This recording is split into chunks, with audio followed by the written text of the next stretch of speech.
हाय दोस्तों, मैं प्रयाग शर्मा। मैं आज बात करूंगा water bound macadam WBM layer part 5 के बारे में दोस्तों।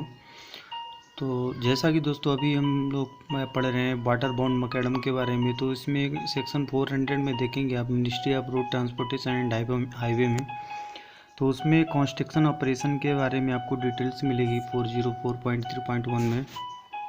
तो उसमें बताया गया दोस्तों कि प्रिपरेशन ऑफ बेस, जो आधार की तैयारी करते हैं, जो हम आधार बनाते हैं, बेस बनाते हैं। एक प्रकार से बोलें तो सब बेस या बेस कोर्स सब ग्रेड के ऊपर जो सब बेस या बेस कोर्स तैयार किया जाता है WBM लेयर के लिए।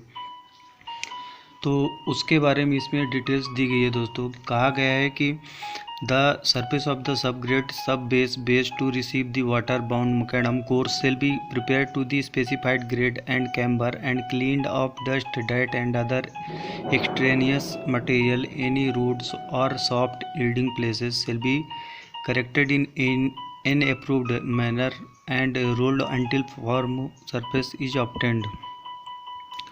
तो दोस्तों इसमें कहा गया है कि जो हम सब ग्रेड या सब बेस की सतह के ऊपर जो हम वाटर बाउंड मकैडम कोर्स बनाते हैं या तैयार किया जाता है, तो उसमें दोस्तों क्या रहता है कि हम लेवल लेके उसमें एक कैम्बर भी प्रोवाइड करते हैं ताकि उसके ऊपर ड्रेनेज की प्रॉब्लम ना हो। जैसे बरसात का जो रेन वाटर होता है वो आसानी से रूट के बाहर निकल जाए, तो उसके लिए कैम्बर प्रोवाइड किया जाता है।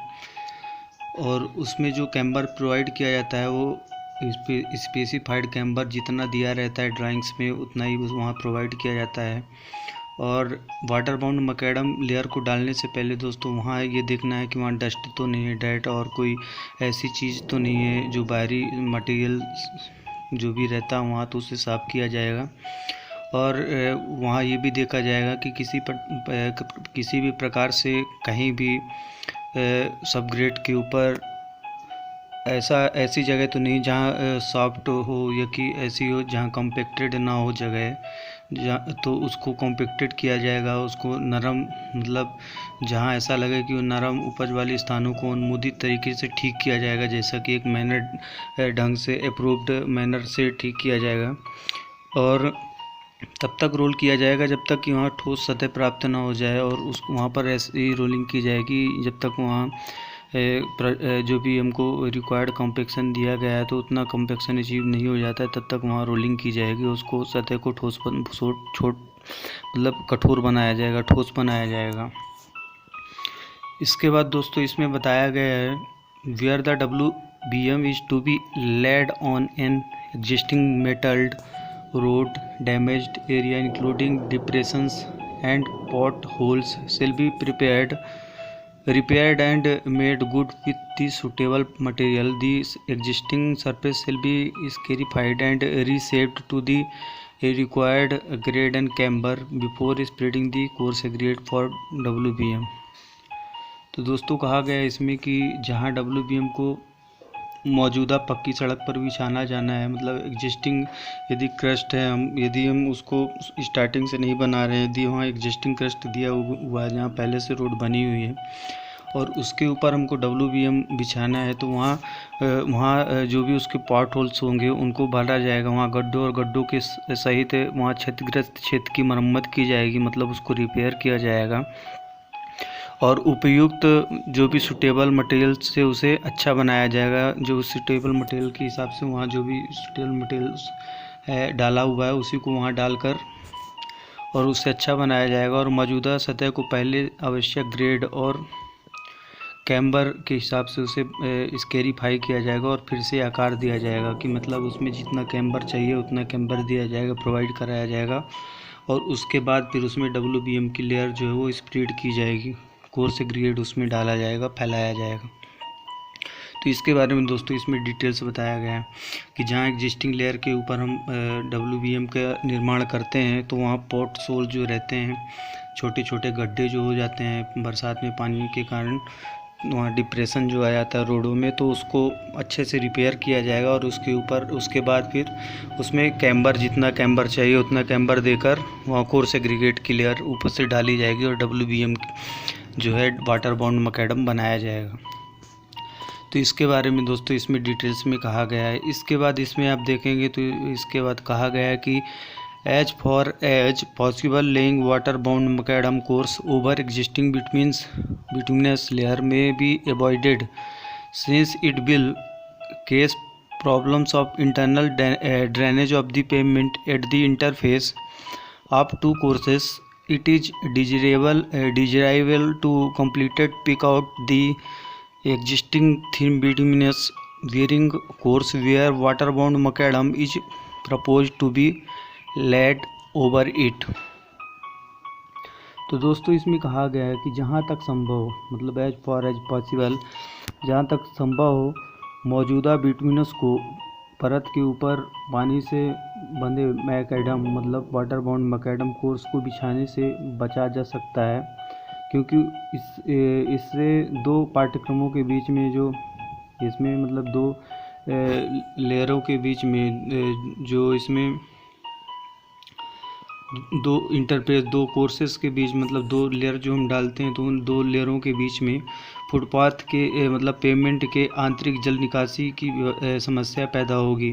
यदि हम कैम्बर प्रोवाइड नहीं कराते हैं तो उसमें जो है इंटरनल ड्रेनेज की प्रॉब्लम होगी और वो धीरे धीरे अंदर जाएगा और जो भी हम लेयर बनाते हैं उसको धीरे धीरे अंदर से ख़त्म कर देगा, उसको डिस्ट्रॉय कर देगा। तो इसलिए हमको उसमें ध्यान देना है और कैम्बर प्रोवाइड कराना है और मौजूदा पतले बिटुमिनस जो भी उसमें बिटुमिन रहेंगे वो वेयरिंग कोर्स को पूरी तरह से वहाँ से क्या करना है, एग्जिस्टिंग जो भी कंप्लीट करना है हमको, जो भी एग्जिस्टिंग लेयर है वहाँ यदि बिटुमिनस की वेयरिंग कोर्स है वहाँ लेयर है तो उसमें बिटुमिन ही डालकर हमको उसको रिपेयर करना है और उसको एक प्रपोज्ड लेयर के तौर पर उसको बनाना है। और जहाँ पानी से वाटर बाउंड मैकेडम को इसके ऊपर रखा जाना है प्रस्तावित है तो उसको अच्छी तरह से रिपेयर करना है। और यदि उसमें बिटुमिनस बताया गया है कि इसमें बिटुमिनस बेयरिंग कोर्स से दिया है तो उसको बेयरिंग कोर्स से ही रिपेयर किया जाएगा, कंप्लीट किया जाएगा, उसके हिसाब से ही उसको बनाया जाएगा।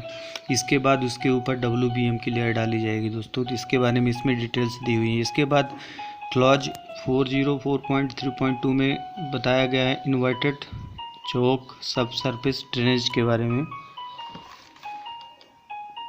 दोस्तों इसमें कहा गया है कि if the water bound macadam is to be laid directly over the subgrade without any other intervening pavement courses, a 25 mm course of screenings grading B or coarse sand shall be spread on the prepared subgrade before application of the aggregates is taken up.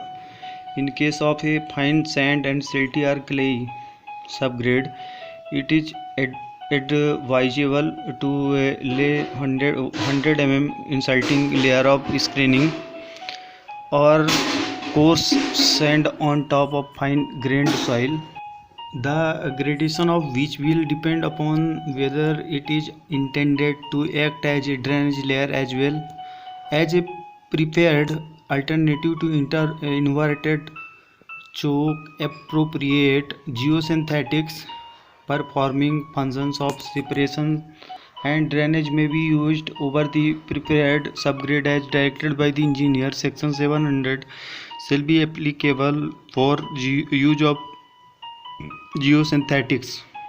तो दोस्तों इसमें कहा गया है कि यदि हम water bound macadam की लेयर डायरेक्ट सबग्रेड के ऊपर बिछाते हैं विदाउट किसी पेवमेंट कोर्स के, तो हम उसमें क्या करेंगे कि 25 mm का course screening course material particle spread कर सकते हैं सबग्रेड के ऊपर और फिर उसके बाद हम जो कोर्स एग्रीगेट की लेयर डालेंगे उसका उपयोग हम कोर्स एग्रीगेट की लेयर का उपयोग उसके बाद करेंगे। तो इसके बारे में इसमें बताया गया दोस्तों। और कहा गया कि इन केस यदि हम सबग्रेड में फाइन सैंड या सिल्ट या क्ले मटेरियल है सबग्रेड के अंदर, तो हम उसमें 100 mm की जो स्क्रीनिंग लेयर डालेंगे कोर्स सैंड की जो स्क्रीनिंग लेयर डालेंगे वो 100 mm की स्क्रीनिंग लेयर का उपयोग करेंगे और इंसुलेट परत बिछाने की सलाह दी जाती है जो भी है इसमें। तो इंसुलेट परत लेयर जो डालेंगे हम वो 100 mm की लेयर डालेंगे और जिसका ग्रेडेशन इस बात पर निर्भर करेगा कि वो स्क्रीनिंग कौन सी ग्रेड की है। और एक रूप में कार्य करे और उसमें जो भी ड्रेनेज लेयर का है उसका भी काम वो लेयर करे, ड्रेनेज लेयर का भी वर्क करे वो लेयर। और दोस्तों हम जो WM की लेयर बिछाते हैं तो बनाते हैं, तो WBM की लेयर बनाते हैं, तो उसके नीचे जो हम जियो सिंथेटिक फाइबर का यूज करते हैं ताकि जो सॉइल है वो स्लाइड ना हो, या कि परत जो है उसको और ज़्यादा मजबूत करने के लिए। तो उसमें जो भी हम जियो सिंथेटिक का उपयोग करते हैं उसके बारे में दोस्तों आप सेक्शन 700 में देखेंगे, तो उसमें पूरा उसके बारे में डिटेल्स दिया हुआ है। और इंजीनियर निर्देशानुसार जो भी इंजीनियर निर्देशित करेंगे वो हम उसमें सब बेस में उसको जो ड्रेनेज लेयर रहेगी हम उसको कार्य करने के लिए उसमें जियो सिंथेटिक का उपयोग किया जा सकता है। तो इंजीनियर के अनुसार जैसा भी इंजीनियर कहेंगे उस के अनुसार वहाँ उपयोग किया जा सकता है। तो इसके बाद दोस्तों इसमें क्लॉज 404.3.3 में देखेंगे तो लिखा हुआ है लिटरल कन्फाइनमेंट ऑफ एग्रीगेट। तो इसमें कहा गया है दोस्तों for construction of WBM arrangement shall be made for literal confinement of aggregates. This shall be done by building adjoining shoulders along with WBM layers. The practice of constructing WBM in trench section excavated in the finished formation must be completed divided। तो दोस्तों कहा गया कि WBM के निर्माण के लिए जो कोर्स एग्रीगेट का उपयोग हम लिटरल कन्फाइनमेंट की व्यवस्था की जाएगी। उसमें कोर्स एग्रीगेट को बिछाने के लिए जो भी हम अरेंजमेंट करेंगे, और यह WBM परतों के साथ साथ उसमें शोल्डर को भी बनाया जाएगा। उसके जो शोल्डर हैं वो भी WBM की लेयर के साथ साथ ही उनको नीचे से बनाया जाएगा और तैयार किया जाएगा, जहां फॉर्मेशन लेवल में खुदाई की जाएगी और ट्रेंच बनाकर उसमें WBM का निर्माण जो है, यदि सबग्रेड का निर्माण हम नहीं कर रहे हैं और डायरेक्ट हम उसमें WBM डाल रहे हैं तो उसमें ट्रेंच बनाकर हम WBM नहीं डालेंगे, उसको अवॉइड करेंगे। तो उसके बारे में बताया गया है कि एक्सीवेटेड लेयर में हम डायरेक्ट जो है WBM की लेयर नहीं डालेंगे। इसके बाद दोस्तों इसमें कहा गया है कि जो where the WBM course is to be constructed in narrow berth for binding of an existing pavement, the existing shoulders should be excavated to their full depth and breadth up to the subgrade level, except where binding specification invoicing laying of stabilized subbase using in situ operation, which case the same should be removed only up to the subbase level। तो दोस्तों इसमें कहा गया है कि जहां मौजूदा जो पेमेंट है, जहाँ पहले से पेमेंट बना हुआ है, तो उसको चौड़ा करने के लिए वहाँ जगह पर्याप्त नहीं है। WBM बिछाने के लिए यदि पर्याप्त जगह नहीं है निर्माण करने के लिए, तो वहाँ मौजूदा यदि जो शोल्डर है तो उसकी पूरी गहराई तक काटा जाएगा और उसको निकाला जाएगा और फिर उसमें नया शोल्डर बनाया जाएगा और उसका पुनः निर्माण किया जाएगा नीचे से। और जहाँ पर दोस्तों चौड़ीकरण विनिर्देशों में एक स्टेबलाइज सब बेस बिछाने की परिकल्पना की गई है, तो वहाँ पर इन सिटू ऑपरेशन के द्वारा क्या किया जाएगा कि वहाँ की लेयर को सब बेस लेवल तक उसको रिमूव किया जाएगा और उसकी जगह पे सेम तरीके से वहाँ एक न्यू कंस्ट्रक्शन किया जाएगा और WBM की लेयर बिछाई जाएगी वहाँ उसके ऊपर। तो इस प्रकार से इसमें जो है लिटरल कन्फाइनमेंट ऑफ एग्रीगेट के बारे में बताया गया है कि किस प्रकार से हम एग्रीगेट का यूज करते हैं और WBM लेयर बनाने के लिए। तो उसके बारे में इसमें डिटेल्स दोस्तों दी गई है। तो आपको उम्मीद है समझ में आया होगा। तो इसमें दो ही चीज़ हम समझने वाले कि 25 mm का कोर्स एग्रीगेट जो mm की थिकनेस जो डालते हैं और 100 mm की थिकनेस जो डालते हैं, तो उसके बारे में इसमें डिटेल्स दिया गया है।